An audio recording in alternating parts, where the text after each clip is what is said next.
Hi gamers, this is Ken Dozier, aka Phantom Vortex on BoardGameGeek.com, and in today's board game overview we're looking at Santiago.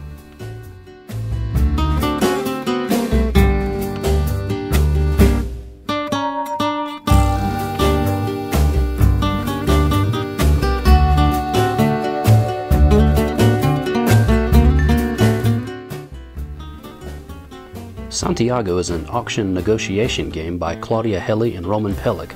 It's for 3 to 5 players ages 10 and up, and plays in about 60 minutes. In Santiago, players are landowners bidding for plantations and seeking to connect them into larger plantations. Water is critical. Without it, the crops will dry up and points will be lost, so bribing the canal overseer is important. The player who most effectively manages his plantations and manipulates the canal overseer will win the game. So let's talk about setup and gameplay.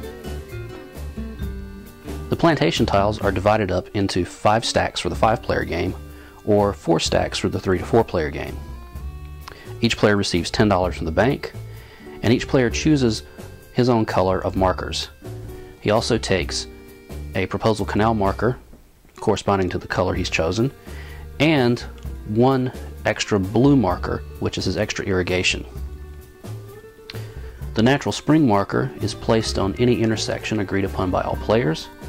That includes the edges and the corners as well as the center, and a valid intersection is an intersection only of the dark lines, not the lighter lines in the middle. Finally, if you're playing the palm tree variant, which we'll discuss later on, the palm trees are now placed on any squares that all players agree upon. The game consists of 11 rounds for 3 to 4 players and 9 rounds for 5 players. Each round is divided into 7 phases. In Phase 1, after the new set of tiles has been revealed, players in turn order, beginning left of the canal overseer, make bids for turn order. The turn order is basically right of first choice for the tiles available. Bidding can be any amount. The first player to pass automatically receives the canal overseer marker, or if all players place a valid bid, then the lowest bid receives the canal overseer. Once bidding is resolved, the canal overseer moves to the appropriate person for Phase 2, and then Phase 3. The player who made the highest bid gets first pick of the plantation tiles. So for example, that player may take the potato plantation. And this tile has a spot for 2 cubes represented by workers on that tile, so the player would add his cubes. The player with the next highest bid would then choose a tile also and add that to the board. So this player adds his tiles, and it continues that way with each player adding his tiles and markers as appropriate. Once all the tiles are placed, then you move to Phase 4, which is bribing the canal overseer. The canal overseer is the player who controls where the irrigation canal will be placed for that round. So starting to the left of that player, players make bribes or pass, going once around the table, and this is when they use their proposal markers. This player would use his proposal canal marker to recommend that the canal overseer places the canal there or possibly here. As long as the canal is along either side of that player's tiles, that tile is irrigated and will survive. So that player may offer the canal overseer $1 or whatever amount to place the canal there. The purple player who would benefit from that could choose to have it placed this way, which would benefit him but hurt the other players during the drying phase because those tiles would lose their markers for not having irrigation.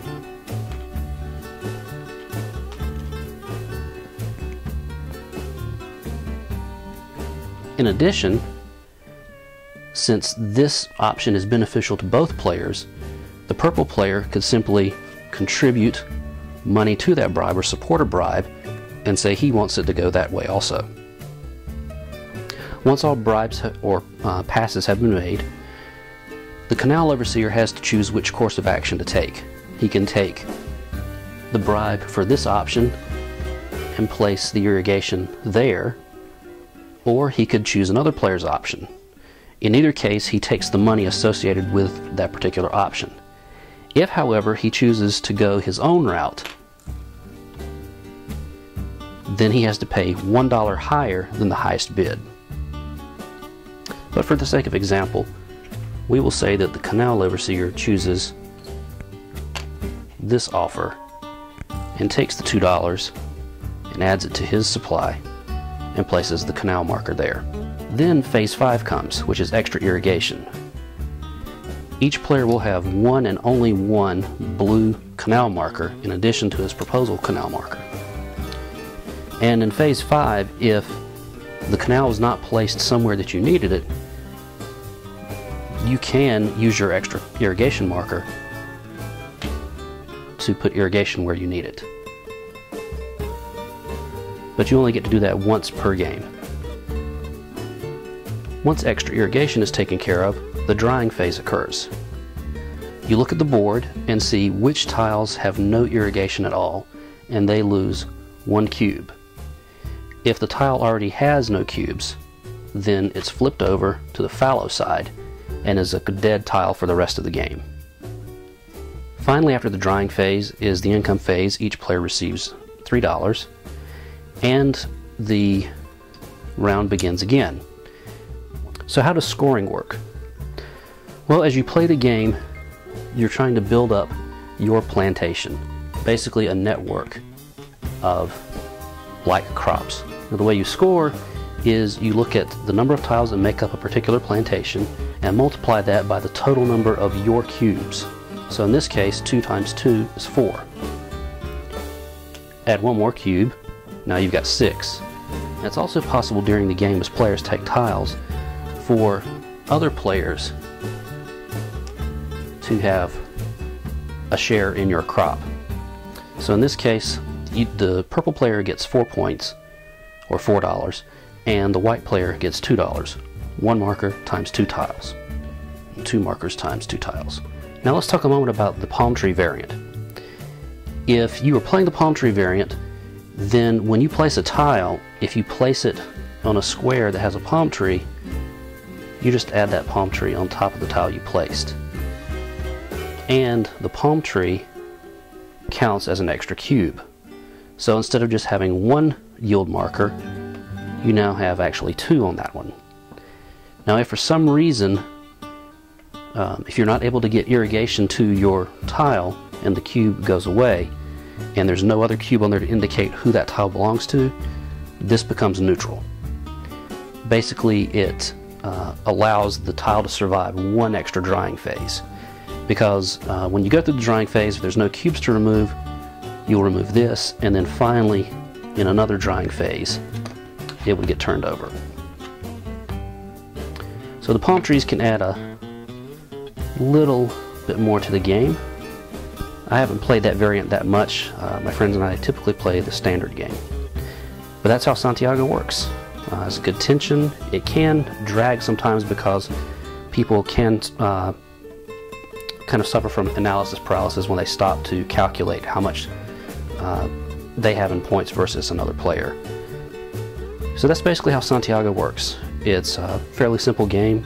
You have an auction, you have a negotiation, you're vying for position and control of areas, and you're trying to accumulate the most money by the cubes you have in an area.